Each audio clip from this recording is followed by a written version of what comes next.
So what's good, TMG fam? It's your boy L, and I'm back with another reaction. How y'all feel? Welcome back to the channel. Salute. So listen, y'all ready for the next one? Crime story time. All right, true crime story time. Tonight's case is the case of Karlie Guse. We're gonna get into this one. It's the shocking untold details revealed. All right, so curl up, relax, kick your feet back, relax, shoes off, get you a drink or some food, however it is you watch these videos. Let's get ready to get to it. And before we get to it, man, let's make the haters mad first. Run the likes up, baby. Make sure y'all running them likes up for the haters, all right? Let's get to this case, man. Subscribe too if you're new. What is up, viewer crew? Today we are covering the case of Karlie Guse. On the morning of October 13th, 2018, the stepmother of 16-year-old Karlie Lane Guse awoke to every parent's personal nightmare. I miss you so much. This whole world misses you so much. The door of her Mono County, California home was slightly ajar, and her stepdaughter was nowhere to be found.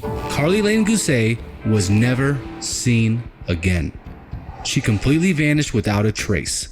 As the case began to unfold, the insane events leading to Karlie's disappearance were revealed, and for many, the bigger picture they formed was quite disturbing. Karlie Guse lived with her father, Zachary Guse, stepmother Melissa Guse, and two younger brothers in a rural California neighborhood. Karlie's parents had gotten divorced when she was just a toddler, and later on, she decided to move in with her father because her biological mother, Lindsay Fairley, was moving to Nevada. According to friends and family, Karlie had a relatively happy childhood and adjusted well to what can often be an unsettling transition into newly divorced parents. She was described by many in her close circle as being sweet, funny, and popular, and Karlie's biological mother, Lindsay Fairley, said that the two of them were best of friends. However, in the days leading up to her disappearance, Karlie began to have what one friend described as episodes. Karlie was terrified that someone was tracking her on her phone. The creepiest part is, to this day, no one knows why Karlie thought she was being tracked. Despite Karlie's episodes of irrational fear, life went on as usual.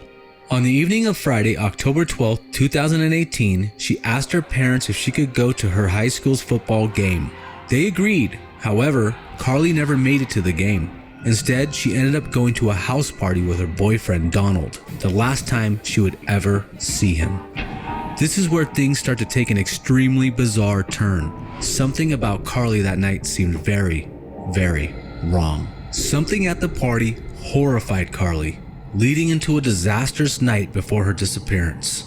Later that evening, around 8:00 p.m., Melissa Guse called Karlie asking if she needed a ride home from the football game.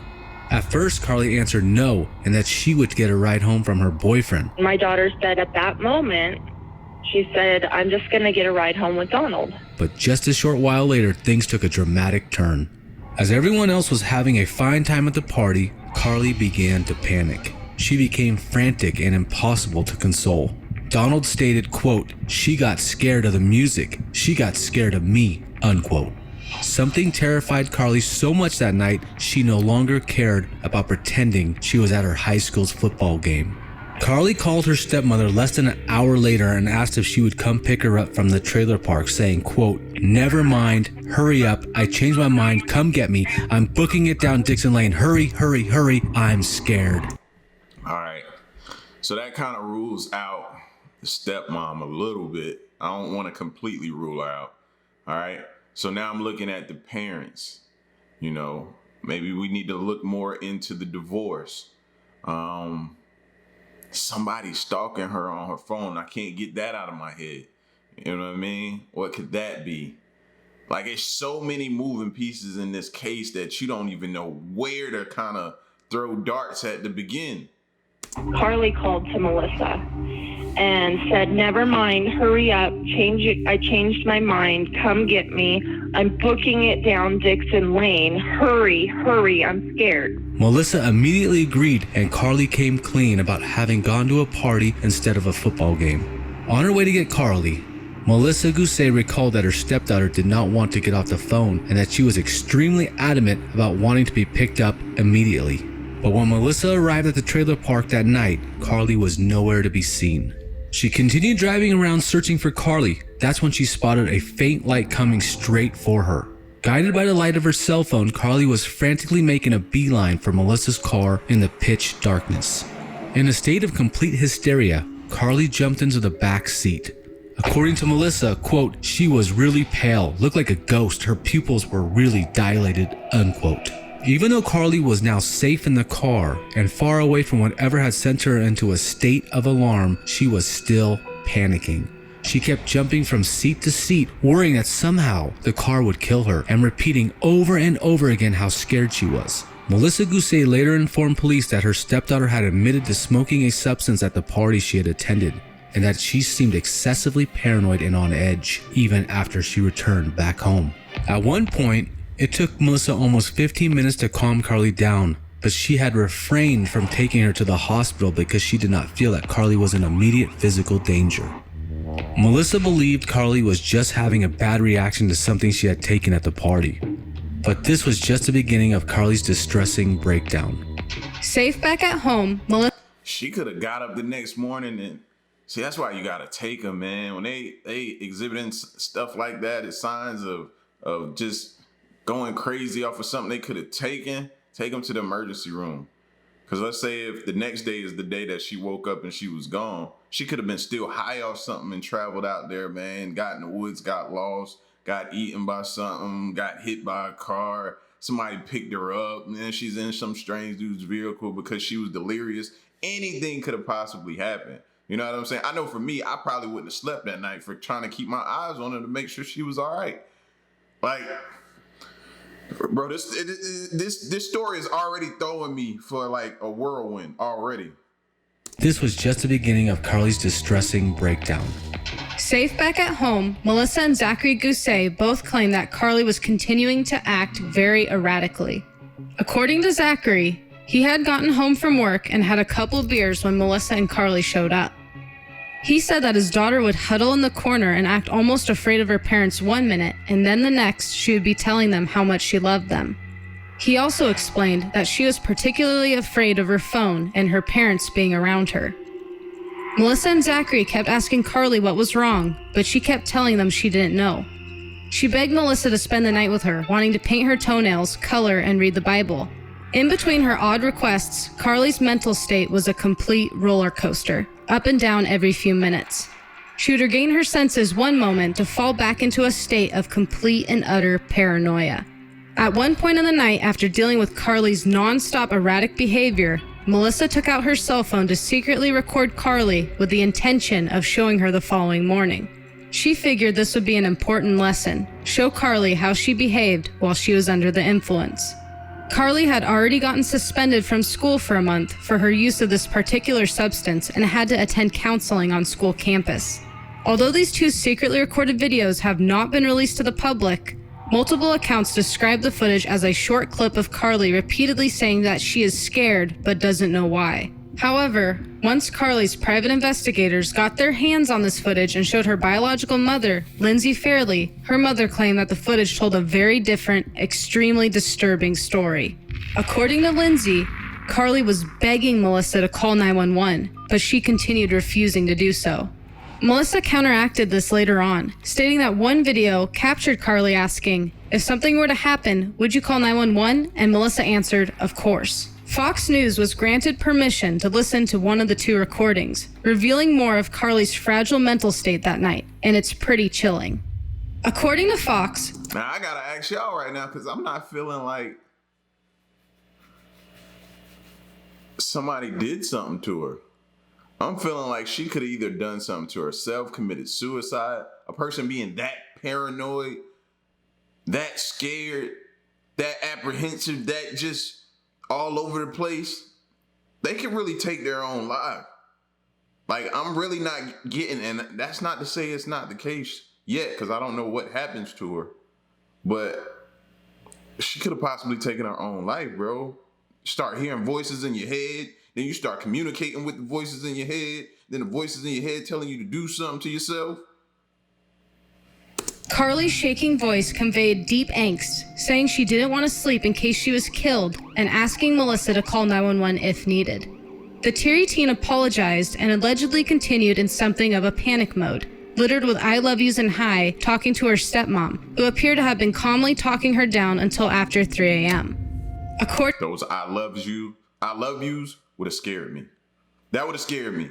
You know what I mean? My daughter constantly telling me, I love you, I love you, I love you. It's almost somebody saying that to say, just so you know I love you because I may not be here tomorrow. You know what I'm saying? So those I love yous would have scared me. According to Doug Carey from the Las Vegas Review-Journal, who also listened to the audio, at one point in the 8-minute audio, Karlie says, I really messed up today. And Melissa tries to soothe her by saying, we all do things in life that we regret, substances especially. After Melissa urges Karlie to get some sleep, the troubled girl responds, no, I don't want to go to sleep. You're going to kill me. Melissa tries to reason with her. Why would I kill you? That's preposterous. I'm just thinking all this demonic stuff, Karlie sobs. I can't help it. Shortly after the video was filmed, Melissa prompted Karlie to eat a little something before going to sleep and tried to give her a salad and energy bar before helping her to bed. Karlie would not take anything. She spat the salad out in disgust, saying it was the devil's lettuce. According to a Facebook comment allegedly written by Melissa, Karlie had also been writing on a piece of paper that night for a few hours. Whatever she wrote remains a complete mystery. What could Karlie possibly have been writing for hours? While trying to calm Karlie down, Melissa was texting Karlie's boyfriend, Donald, who was deeply worried about her. This next text caught the attention of many internet sleuths who found it rather suspicious. In a text to Donald at 1:27 a.m., Melissa asked him to please pray. Karlie's behavior only continued to escalate as the night wore on. According to one video from a collection of Facebook live streams Melissa made, Karlie was so paranoid that she would not let her stepmother out of her sight and was determined to stay by her side the entire night. And then she was like, can we go to bed? And I was like, yeah. And she's like, well, can you come sleep with me? She even asked Melissa if she would sleep with her for security. And I was like, yeah, sure, why not? Whatever, I'll lay with you and watch a movie. That's when the unthinkable happened. Now, this is where Melissa's story starts to get a bit fuzzy, raising a lot of suspicion on the internet. At first, Melissa Guse reported that she had put Karlie to bed and spent the night in her own room.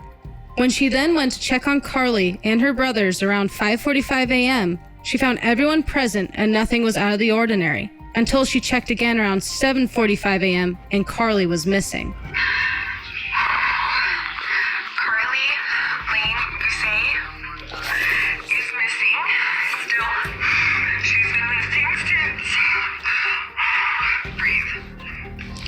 However, Melissa later changed her story and claimed that she had spent the entire night by Karlie's side to make sure she was safe and comfortable. She stated that the last time she saw her stepdaughter, she was in bed beside her at around 5:45 a.m. She briefly woke up before drifting back to sleep, noticing Karlie was still awake with her eyes wide open. Then, when Melissa woke again around 7:15 a.m. to 7:30 a.m., Karlie was gone. The front door was left ajar. A single fresh footprint believed to be Karlie's left a lone track on the driveway. All right, so let's just for a second say that the stepmom did it, right? First of all, my question is, where's the stepdad? Is he in the house?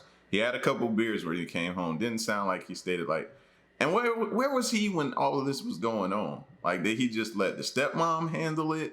You know, she's very frantic, shouting, doing all this kind of stuff. Where is he at? The real father at? That's my number one question. Number two, okay, let's say she did this, right? Did the mother drag her down the stairs in the middle of the night, tie her up? What is that mom capable of keeping Karlie quiet like that, where nobody else in the house would have heard her scream? Or, you know what I'm saying? Like, I get we want to quickly point to the stepmom, but I'm not so sure yet, but I'm not ruling her out. I'm just trying to see would she have done it? You know, got her out the house, got her out the front door. Where would she have taken her? Why would nobody hear the car crank up? Or did she hire somebody? That's always a possibility too. So I don't know. I'm still kind of confused right now where I'm at with this case, bro. Like I'm a real detective, but I'm still kind of confused and trying to figure it out. A lot of speculation was thrown around concerning these changes in Melissa Guse's story, as many concerned citizens found it odd that so many important details had changed from one of the last people to have seen Karlie. Was this an overwhelmed stepmother who was unsure of what to say when reporters first began questioning her? Did she carry guilt for not having watched Karlie more closely? Soon after discovering her absence, Melissa and Zachary Guse assumed that Karlie had gone for a walk in the neighborhood to clear her head. Concerned over her mental state from the night before, the two of them jumped in their cars and began driving around, frantically attempting to locate her. When they failed to find her, her father gave his ex-wife, Karlie's biological mother, Lindsay, a call to inform her that Karlie was missing. Lindsay was adamant that something seemed wrong with this phone call. She stated, "At 9:35 a.m. on Saturday, October 13th, I was notified by her father, my ex-husband, that she was gone. Gone to me is a huge red flag and has never sat easily with me." He then called the Mono County Sheriff's Department and reported her missing. To make matters even more unnerving, the couple also noticed that Karlie's cell phone was still at home, which was very uncharacteristic of the teenager and further raised their cause for concern. Any teenager these days, no teenager is just leaving their phone anywhere. It's almost glued to their hand without being glued to their hand. You know what I'm saying? My son don't go nowhere. Like, these kids aren't going nowhere without their phone. So that's odd. She's right to say that. Karlie's boyfriend, Donald, came over to the house after receiving the call that she was missing. According to Donald, he swore he spotted Karlie's cell phone by her bed, but according to Melissa, it had been on the island in the kitchen the entire time.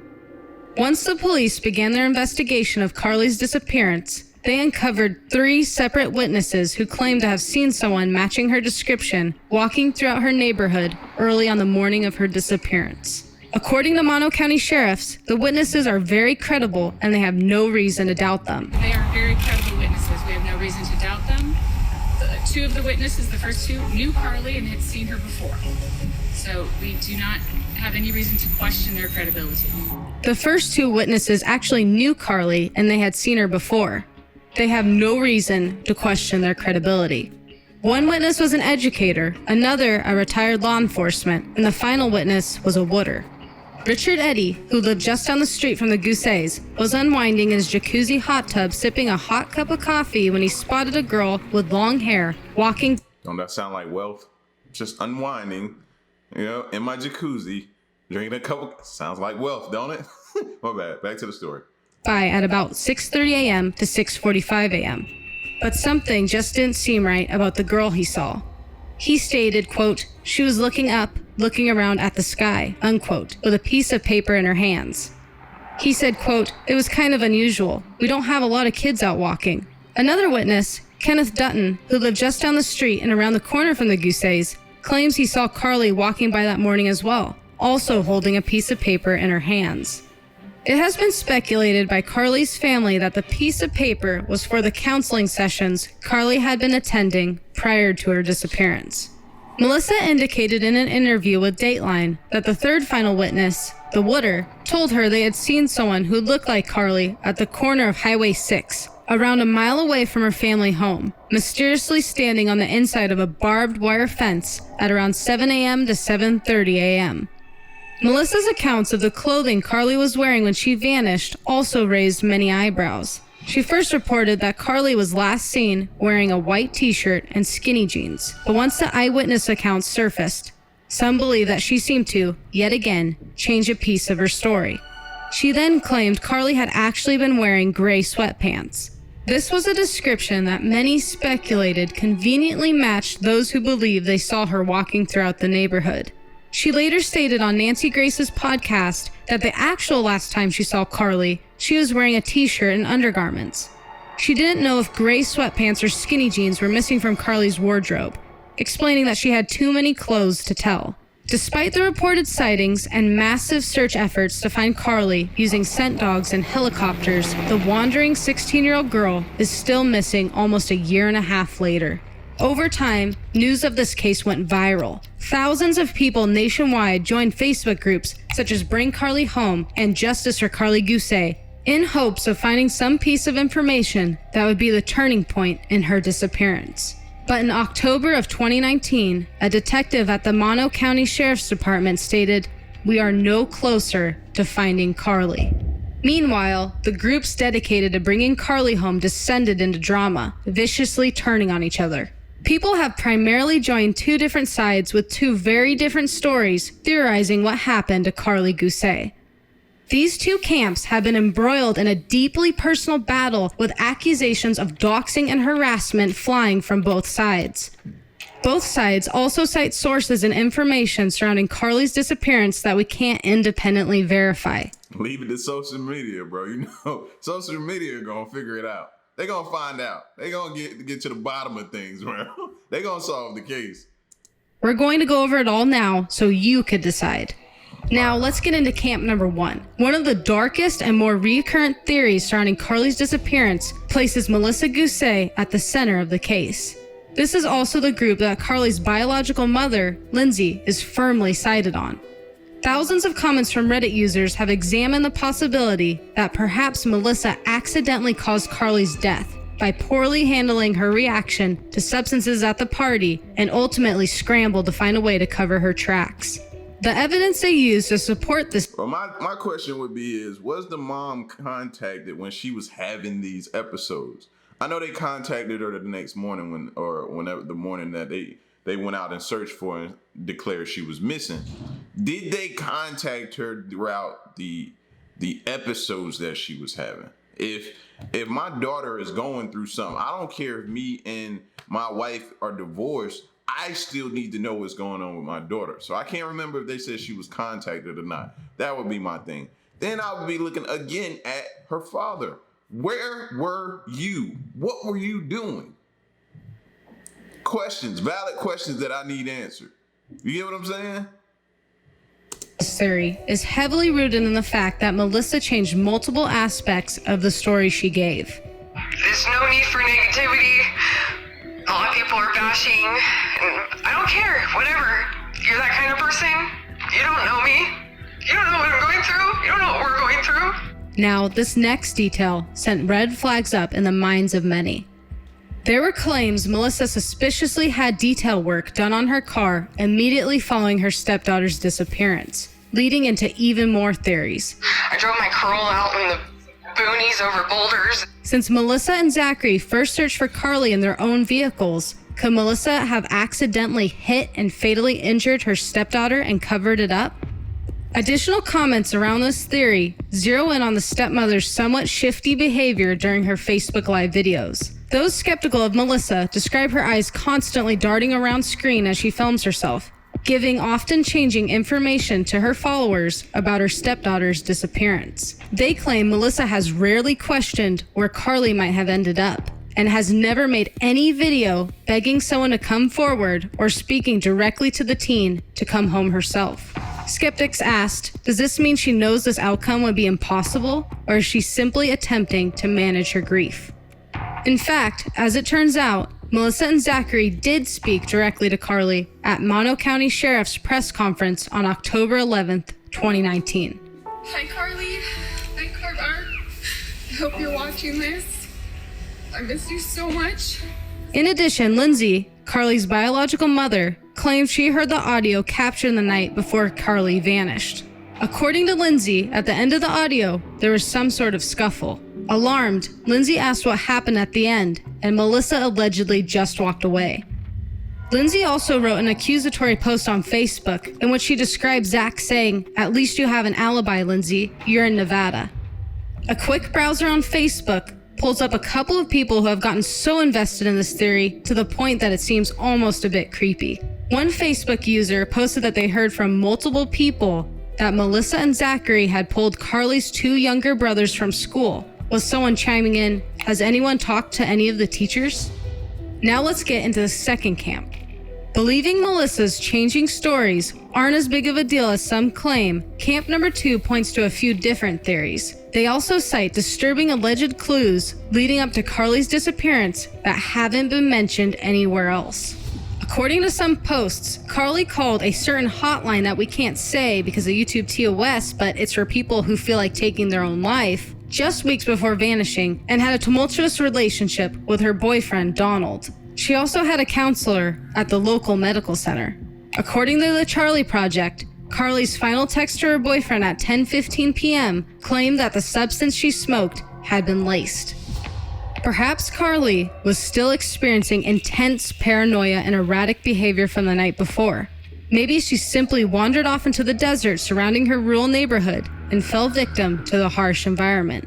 Did Karlie take a different substance that night, explaining her huge dilated pupils? It turns out, not long before she disappeared, she had asked her biological mother about a psychedelic substance. Some also point to what they believe is Donald's unusual behavior the night of Karlie's panic, citing his alleged comment in a Facebook group. Now this is where things get really, really weird. Donald allegedly wrote, "No, me and Karlie were walking almost to my house and she got so damn scared it was scaring me. So I looked her in the eyes and said, 'Karlie, baby, you are safe with me.' And then she got this horrified look on her face and started screaming my name. So I wrapped my arms around her to hold her and she bit my side and was pushing away. So I let go and she told me not to follow her and to go home. So I stayed in the middle of the street for like 20. I wanted to chase after my baby, but it was pitch black and I didn't want to scare her anymore. To this day, I wish I had chased after her. I wish we had made it to my house. I wish none of this happened."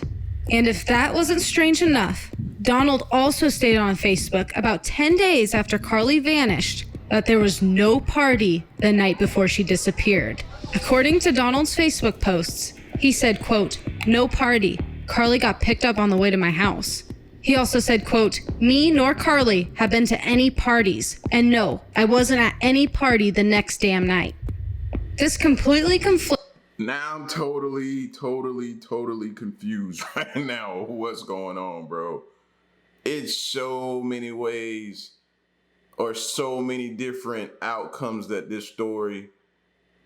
Oh man, I'm thrown off now. And like I was saying earlier, like what the second group was saying, that suicide was a possibility. I had no idea she had possibly contacted a suicide hotline, man.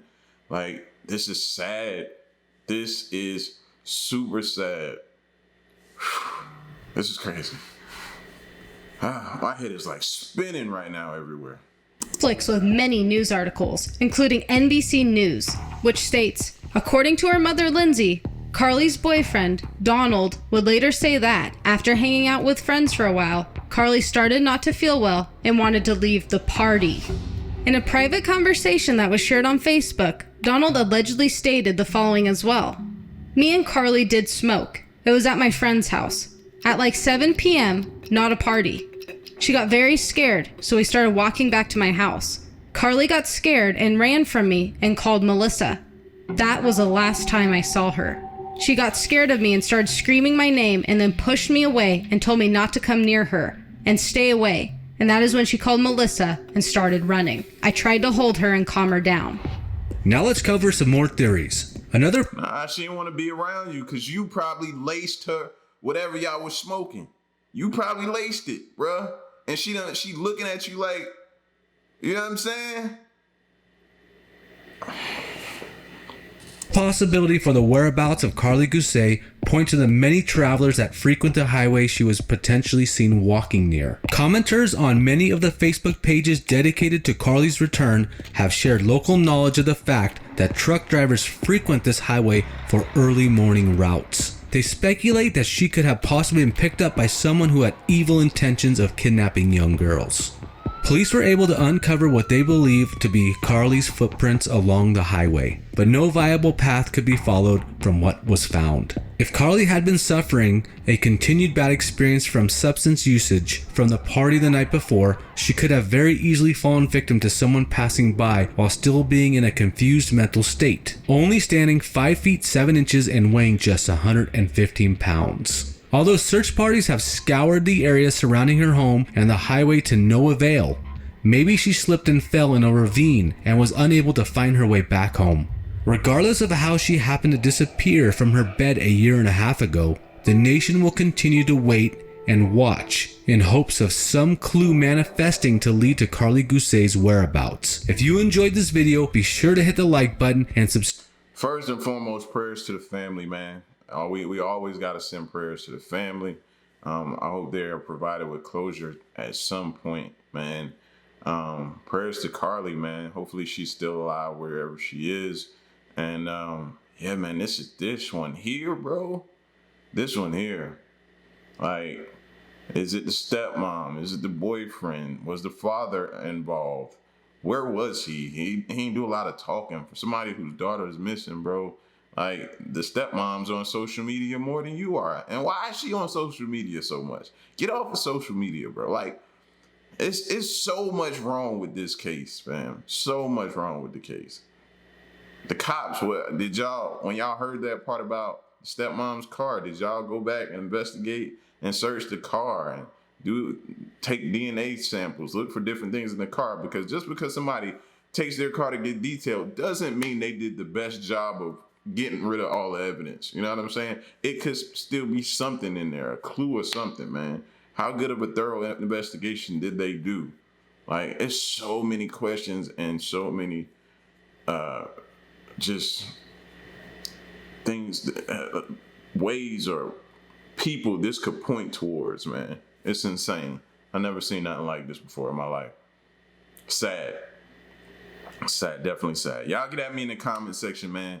Let me know, did this throw y'all for a whirlwind like it did me? What are y'all feeling? Y'all feel it like it's the stepmom? You feel like she may have committed suicide? Was it the boyfriend? Are you feeling some type of way towards the biological mom? You know what I'm saying? This is what happens, man. You know, when you separate and you're not in your daughter's life as much, you know, you need to. It's so many different ways, bro. Y'all let me know what y'all thought, your conclusion of this story, all right? And stick around and stay tuned, man, until the next reaction. I'm out. Peace, y'all. Stay solid. Hey.